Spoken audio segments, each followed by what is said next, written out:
Hello. If you're seeing this, Economator was kind enough to put the video on his excellent subscribers channel. So just special thanks to Economator for for watching this, even if it doesn't make it on the channel. That means a lot to me. So this is a series I have going on my channel. I guess I did it as my first video, and I've done a few other videos since then of this. It's basically stalemate puzzles where you have a position like this and you're completely winning, and I get a little more creative with them. Obviously in this position we can play rook h2 checkmate, but we don't want to do that. We want to secure the stalemate for the purpose of this video. So white to play in stalemate in 1, and the correct answer is rook to f7. They get progressively a bit harder as we go on and a little more crazy. So we move on to the next one, and as you can see, I progressively throughout the videos try to get more and more carried away and add as many pieces as possible. So white to play stalemate in 1. If you need to, pause your video. And the correct answer is knight to d4, where we cover these squares and the king cannot run up or down. I'm not the best at drawing arrows. I still need some practice. And we go on to the next one, and it's white to play and stalemate in 1. And here the correct move is, I should say pause the video if you need to. And here the correct move is queenside castles, where the king covers b2 and the rook covers this file, and since the bishop as well and the rook covers here, the king has nowhere to run. We move on to the next one, and yeah, as you can see, this is where people say chess is art, or people who say chess is not art, I should say. You can point them to a position like this. How can you tell me this isn't art? This is, I mean, you could say this is cheating if you get this on the board. I don't think. Although this is stalemate puzzles, so I guess you'd be cheating to get a draw. Doesn't make a ton of sense, but anyways, white to play and stalemate in 1, and the correct move is d4. It's important to cover this square so that the king cannot run away. Other than that, these squares are kind of covered. So we move on to the next one, stalemate in 2. This is kind of a composition I like to do. I have another puzzle with this on my own channel. I like to do this with the rooks and the knights. I think it looks kind of aesthetic. Anyways, pause your video if you need to. White to play and stalemate in 2 moves. So the correct answer is rook to e7, and the idea is we want to stop the king from escaping out, and by this we unleash the bishop. And now black has no moves other than h5, where we can meet it with a rook h4, and it's stalemate. And we move on to the next one. This one, white to play and stalemate in 2. If you need to, pause your video. This is the brilliant, or I guess not so brilliant, queen sacrifice, queen b3, and then a takes b3 and rook b2. The problem, there's rook b3 doesn't quite work because 1, they can push, but 2, if they go a takes b3, we can't move our queen like a knight, so we can't quite get there, and then the pawn will push next turn.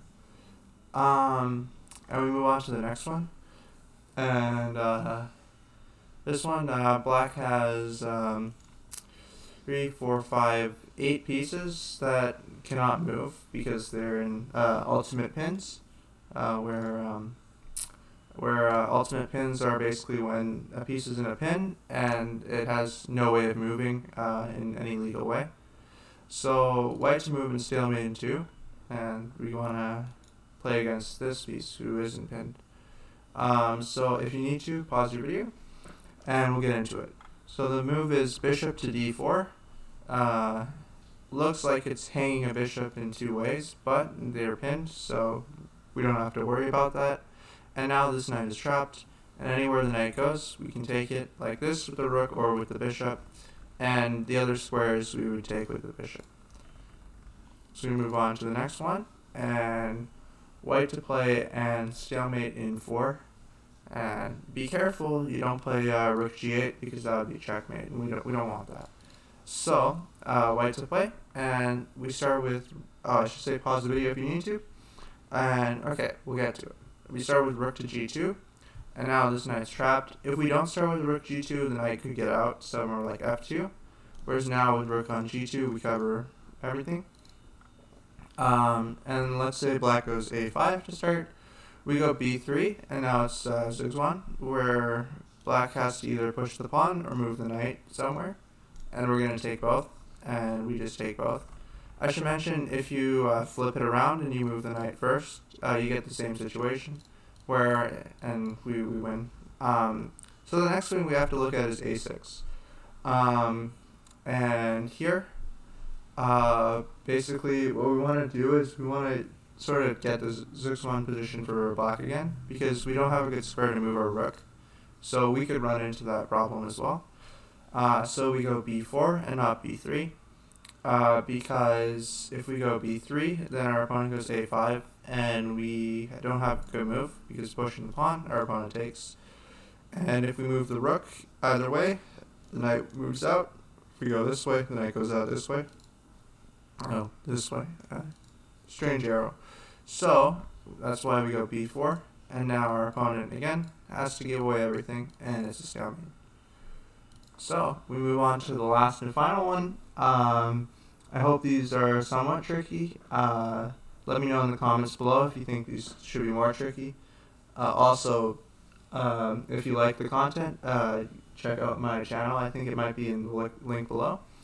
So, white to play, and stalemate in 5. So the first move is, pause the video if you need to.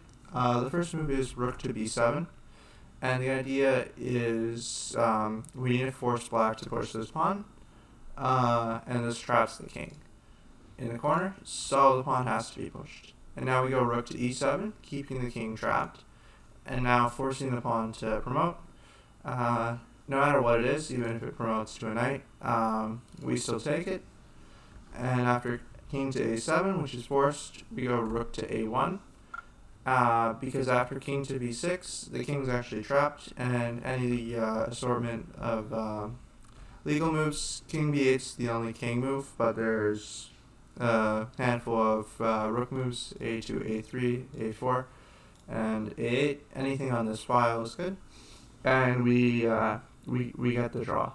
So anyways, thank you so much for watching the video, and obviously if you're seeing this, this means Agonimator put this on his channel, so huge thanks to Agonimator.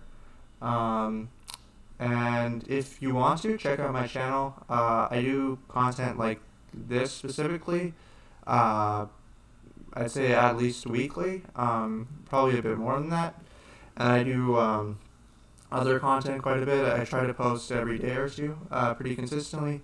Been doing it for a few weeks so far at the time of recording. Maybe it'll be more now. Anyways, thank you so much, and bye.